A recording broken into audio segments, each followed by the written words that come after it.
Мили, усмихнати и устремени. И спестовни, разбира се. Например, сега с този гласен кадър тестимат анимация. Мислихме да спестим и котката, но ще ви я покажа.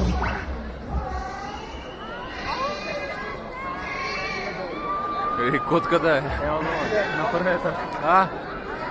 Котка.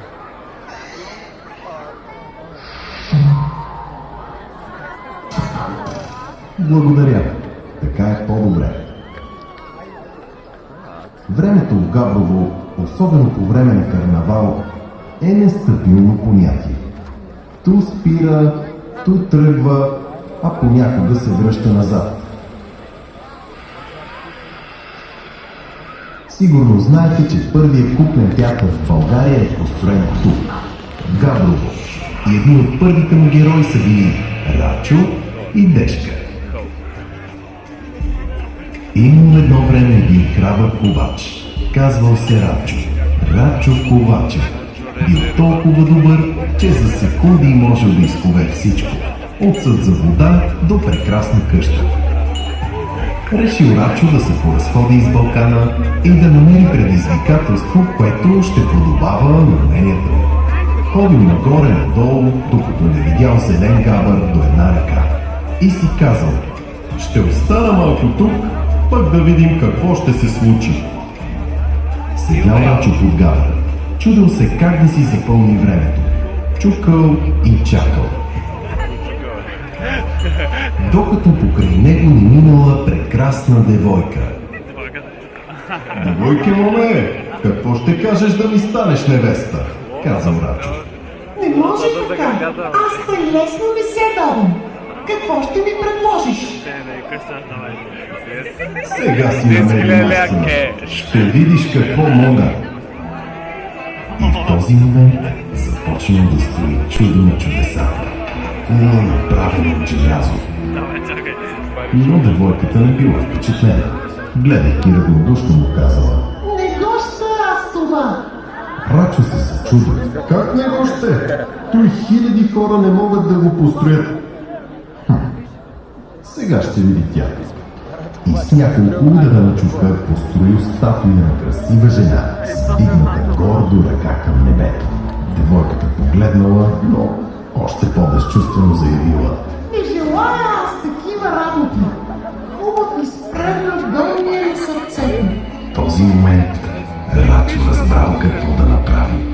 Най-сетне намерил истинско предизвикателство – да построи дом, с който да се гордее. Ето, за това говоря. Казало момичето. Така Рачо поставил началото на Габрово, едно от най-кипните местенца на земята. За габровци се разказват много истории и повечето са верни. Например, знаете ли, че първата електрическа крушка в България е светнала тук, в Габрово?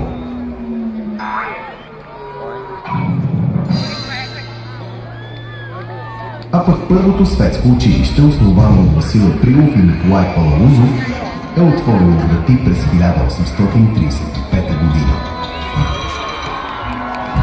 Сигурно знаете, че първата ученическа библиотека е създадена през 1840 година и е отново тук, в Габрово.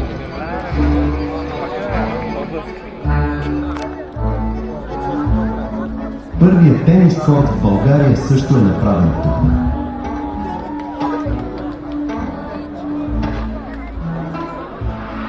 През 1872 година отваря врати и първият учебен кабинет по физика в България.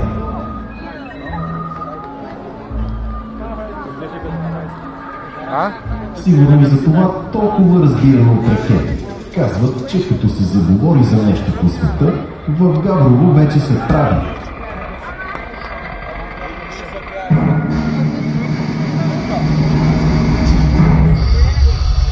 И както всички знаем, Габрово е центъра на България, а България е в центъра на Земята, която пък е в центъра на Слънчевата система, от което следва, че Габрово най-вероятно е и центъра на Вселената.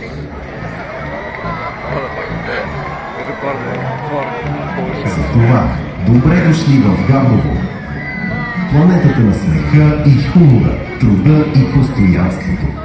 Единственото място, където слагаме канелки на яйцата, за да си източим колкото ни трябва.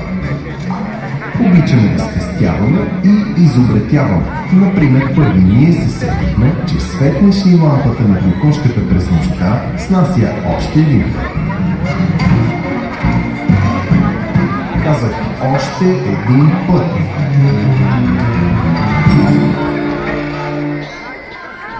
Или пък, имаш ли запушен комин, най-добре го отпушва котката.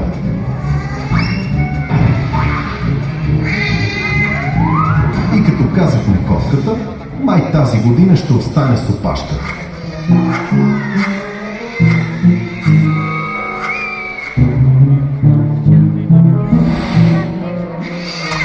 Или пък не. И не забравяйте, света е оцелял, защото се е смял. Така де, в градът. Приятно веселие!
Този път е малко по-забавно от другите.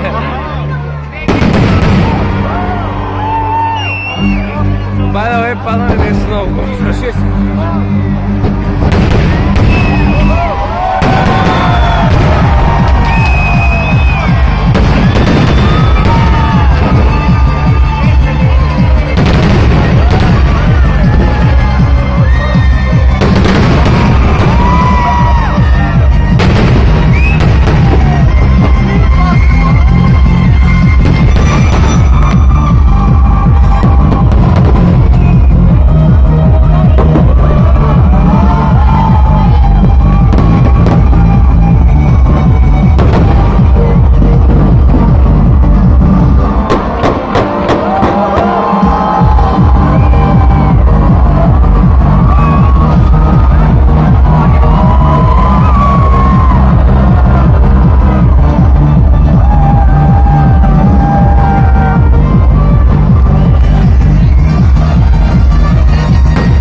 никой не е било толкова яко човек. Да, имах чувство, че той се взриви, честно.